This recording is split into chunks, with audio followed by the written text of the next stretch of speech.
Middle east में बढ़ते तनाव ने हालात ऐसे बना दिए हैं कि युद्ध जैसी स्थिति नजर आने लगी है। इसका असर सिर्फ शेयर बाजार तक सीमित नहीं रहा, बल्कि कमोडिटी मार्केट पर भी इसका दबाव साफ दिखाई दे रहा है।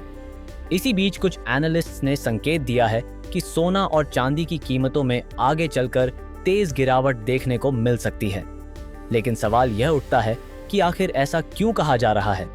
साथ ही एक और अहम सवाल है कि गिरावट आती है तो कीमतें आखिर कितनी नीचे जा सकती हैं, क्योंकि इस समय भी सोना और चांदी अपने ऑल टाइम हाई स्तर से काफी नीचे ट्रेड कर रहे हैं। तो आखिर किन कारणों के चलते एक्सपर्ट्स इतनी बड़ी चेतावनी दे रहे हैं।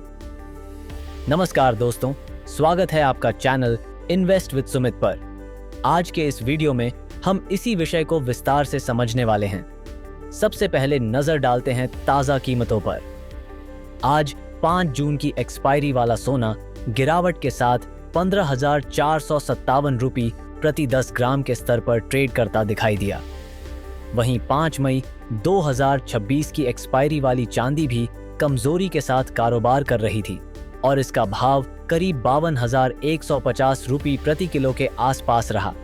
यानी साफ संकेत मिल रहे हैं कि दोनों प्रेशियस मेटल्स अपने रिकॉर्ड हाई से काफी नीचे आ चुके हैं।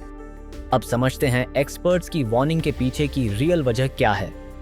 एनालिस्ट्स के अनुसार स्ट्रॉन्ग यूएस डॉलर और सेफ इन्वेस्टमेंट डिमांड में कमी आने से गोल्ड और सिल्वर दोनों पर प्रेशर बना हुआ है। आमतौर पर जियोपॉलिटिकल टेंशन के समय गोल्ड को सेफ हेवन माना जाता है, लेकिन इस बार मार्केट बिहेवियर थोड़ा अलग दिखाई दे रहा है। दरअसल क्रूड ऑयल की बढ़ती कीमतों ने इन्फ्लेशन को मजबूत किया है। यही इन्फ्लेशन यूएस डॉलर को सपोर्ट दे रहा है। डॉलर की मजबूती के कारण गोल्ड और सिल्वर की अपवर्ड मूवमेंट लिमिटेड हो रही है, और अगर ऑयल प्राइसेस आगे भी बढ़ते हैं तो मेटल्स में और डाउनसाइड रिस्क बन सकता है। अमेरिका और ईरान के बीच टेंशन शुरू होने के बाद से अब तक गोल्ड की कीमतों में 8% से ज्यादा गिरावट दर्ज की जा चुकी है। इसी दौरान सिल्वर में भी लगभग 16% से ज्यादा की गिरावट देखने को मिली है। लगातार 2 दिन की गिरावट के बाद कॉमेक्स मार्केट में गोल्ड की कीमतों में हल्की रिकवरी देखने को मिली और यह $4,800 प्रति ऑन्स तक पहुंच गया है। इससे पहले मंगलवार को कॉमेक्स में सिल्वर की कीमत करीब $17 प्रति ऑन्स के आसपास ट्रेड करती नजर आई थी। अमेरिका द्वारा हॉर्मुज क्षेत्र में नेवल एक्शन शुरू किए जाने के बाद राष्ट्रपति डोनाल्ड ट्रंप ने कहा कि ईरानी अधिकारियों ने समझौते की दिशा में बातचीत की इच्छा जताई थी। वहीं ब्लूमबर्ग की रिपोर्ट के अनुसार ईरान के राष्ट्रपति मसूद ने भी संकेत दिया कि तेहरान इंटरनेशनल लॉ के दायरे में रहकर पीस टॉक्स जारी रखने के लिए तैयार है। इन डेवलपमेंट्स के बाद ऑयल प्राइसेस में गिरावट देखने को मिली, जिससे गोल्ड और सिल्वर को कुछ सपोर्ट मिला। आइए समझते हैं कि पिछले 2 दिनों में प्रेशियस मेटल की कीमतों में वृद्धि क्यों हुई। सोमवार को क्रूड ऑयल की कीमतें गिरकर $100 प्रति बैरल से नीचे आ गई थीं और आज भी इसमें वीकनेस बनी रही। इसी दौरान स्टॉक मार्केट में तेजी देखने को मिली और डॉलर इंडेक्स में करीब 2% की गिरावट दर्ज की गई। डॉलर इंडेक्स में गिरावट आने से गोल्ड को सपोर्ट मिला है। एनर्जी प्राइसेस में आई गिरावट से इन्फ्लेशन प्रेशर भी कम हुआ है, जो पिछले 6 सप्ताह से गोल्ड की कीमतों को प्रभावित कर रहा था।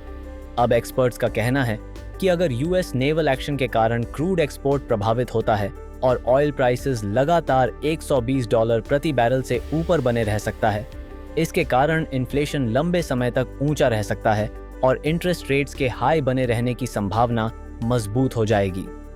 ऐसी स्थिति में डॉलर स्ट्रांग रहेगा और गोल्ड तथा सिल्वर में गिरावट का रिस्क बना रह सकता है। विशेषज्ञों का अनुमान है कि अगर क्रूड ऑयल $120 के आसपास बना रहता है तो गोल्ड की कीमतों में करीब 10% तक करेक्शन आ सकता है। इस स्थिति में गोल्ड $4,400 के नीचे जा सकता है, जबकि सिल्वर $7 से नीचे फिसल सकती है। दूसरी तरफ अगर क्रूड ऑयल की कीमतें $90 प्रति बैरल से नीचे आ जाती हैं तो प्रेशियस मेटल्स को स्ट्रॉन्ग सपोर्ट मिल सकता है। ऐसी स्थिति में गोल्ड $5,000 के ऊपर जा सकता है और सिल्वर $80 प्रति औंस तक पहुंचने की संभावना बन सकती है। कुल मिलाकर इस समय गोल्ड और सिल्वर दोनों में लगातार वॉलेटिलिटी बनी हुई है और कीमतें अभी भी अपने रिकॉर्ड हाई से नीचे चल रही हैं। अब आगे इनकी कीमतों में बड़ी गिरावट देखने को मिलेगी या फिर रिकवरी आएगी, इसका फैसला आने वाला मार्केट ट्रेंड ही करेगा। अगले वीडियो में हम यह समझने की कोशिश करेंगे कि मौजूदा सिचुएशन में गोल्ड खरीदना सही स्ट्रैटेजी रहेगा या अभी वेट करना ज़्यादा बेहतर डिसीजन हो सकता है। तब तक चैनल को लाइक, फॉलो एंड सब्सक्राइब करें। धन्यवाद।